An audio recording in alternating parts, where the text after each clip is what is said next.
Hey, what's up, everybody? Welcome back to Year of the Batman. Today's episode for the day is called It's Never Too Late. And there's not really like there's obviously villains in the show, but there's not like a mainline villain, like not the Joker or Two Face or whatever. It focuses on two crime lords, Rupert Thorne, who was the one involved with like Two Face and his origin, and an older guy called I can't remember his first name, Strongwell. So Strongwell, he's a much older crime boss. He's getting on in years, and there's kind of a mob war going on. And Strongwell, he is kind of losing that war, so to say. Another thing to add to it, his son has recently gone missing, so he wants to call a truce with the other guy that Rupert Thorne. He wants to call a truce, and they set up a meeting to talk about that. But Rupert Thorne, he like sets it up so he's going to ambush him. Um, but during the time when Rupert gets there, he's like telling everybody the plan and whatnot. And Batman in disguise, he's like dressed as like some like drunk, and he like plants like a listening device in, so he knows everything that's going on. So on the way there, Stormwell, he sees like a train tracks, and he has a vision dating back to when he was a kid, and him and this little boy, they were playing on the train tracks, and one of the little kids gets like their foot stuck, and as the train's coming by, just at the very last second, they jump to the other side of the tracks, only to then get hit by another train. And it just reminds me of the Family Guy joke. Oh God, what an oddly clustered train schedule. Because I'm just like, God damn, why? Because one was coming this way, one was coming that way, and he got hit by the second one. So he's kind of a little iffy with trains, understandably so. If you see somebody get hit, that does something to you. So Batman, before all this heads down, he goes to see a father, and he's like, "Hey, I think I'm gonna need your help with Strongwell tonight. Tonight's gonna be a big one." And he's like, "Ah, man, really want to give up on that soul." And Batman's like, "I don't think you will or can." So the event happens. He gets to the meeting.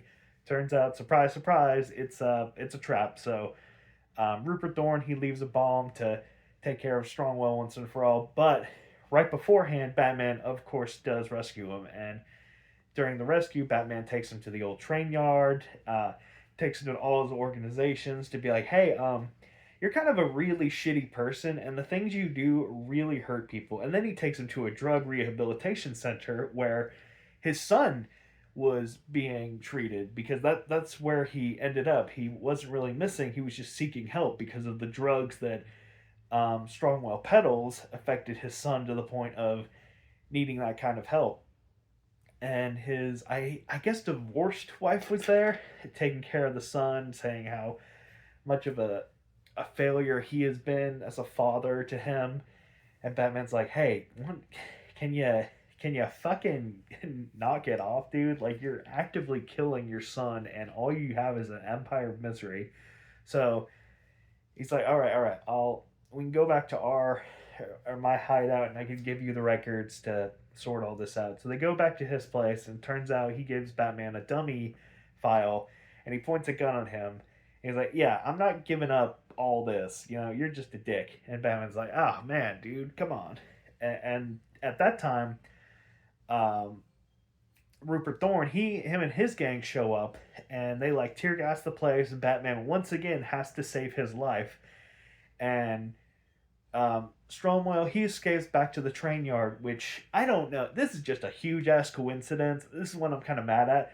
The priest from earlier, he shows up at that train yard, and I'm just like, how the fuck did you know he was gonna be there? So as him and the priest are talking, Rupert Thorne, his gang, are all actively on their way to take him down, but Batman is one by one taking them down. So you then find out the two little boys, one was Strongwell and one was the priest, and the kid that got hit by the car, he was actually saved at the end, and the other kid saved his life but lost a leg in the process. So the father is his younger brother who also lost a leg. So he's like, why would you stick your neck out for a guy like me? Like, I was doomed to be a rotten apple in the first place. And he's telling him how it's not too late and all that stuff. And Stromwell, he like breaks down and he starts crying. And the cops show up and he's like, Commissioner Gordon, I have some evidence for you. And he just closes down his empire. So a nice, I guess, family centric story. It is weird though that he wasn't gonna stop for his son, but like he was for his estranged brother. I kind of have a bit of I don't know. It just felt off to me, I guess. But overall, I guess it was a fine episode. Rating wise, I'm trying to think here. Seeing the criminal underside of Gotham City, like how like it's very Godfather y.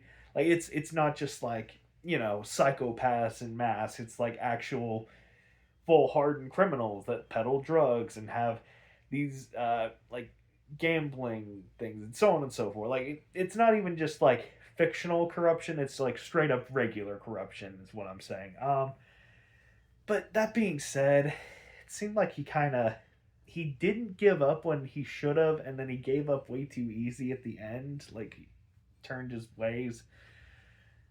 So rating wise, I guess I'll give it a 4 out of 7. It's fine. I don't really think anything was too bad with it.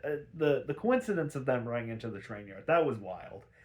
Don't know how the hell the priest knew where to go to find him, but it's whatever, I guess. But yeah, it's fine.